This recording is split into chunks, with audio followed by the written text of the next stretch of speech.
Ahanmamaktada mayam punnamakpu irong maitai channel taramna okchari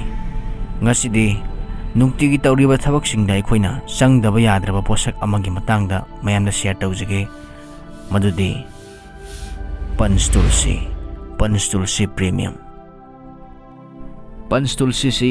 kari da kanaba jano amadi kayamu yamna kanai habdu mayam punna video sidai khangminashi pumnamak chakpa khangma ngamdabadu to sigi hidak thakpadagi phagare ising pungani ni lege ising khara yanarga thakpadagi adum phare amuk nomakak phara thakpadagi adum phare aigi chaje tulasi ba hidak to thakpadagi machin marai naba makhanau naba aigi naton sarin stock khoppa loi phare ising asabada hapa ga angangi di lumbu sabe ising da hapa bithakpada phare mai aigi ayingmada hapane aigi chakhau ga loi phare yam nungai di thakpada ai isase lok yamna toina thungalli adugu lokku thungagadi haujiki matamje corona ni heta hai aduna tulasi hairiba hida asi thakpadagi ai haujik phaugi oinadi lok thungba tawjade aduga isasu imul kanna lai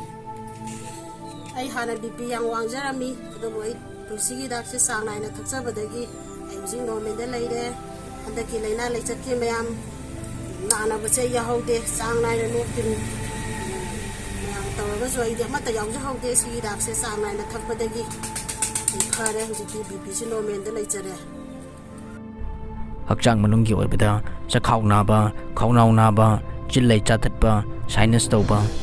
laihau saba hariba singasi Panch Tulsi na yamna thunamak irai laina phan mangame Panch Tulsi asi antibacterial amadi antiviral action oiba maramna skin gi laina sing yamna laina phale Tulsi hariba hida asi yamna sizinaba nungai ba hida ni masi skin gi da akoi puri thungbada taibada haga jaba yamna phaba tilai ko misu da taiba khoyingda taibada yamna phaba maru oiba yam kanaba hida amani maram asina lupa chani gi yangkhai piba Panch Tulsi asi imung amagi first aid oina thamba tangai magphade pambi basingna pijariba contact number sida pau phawbiro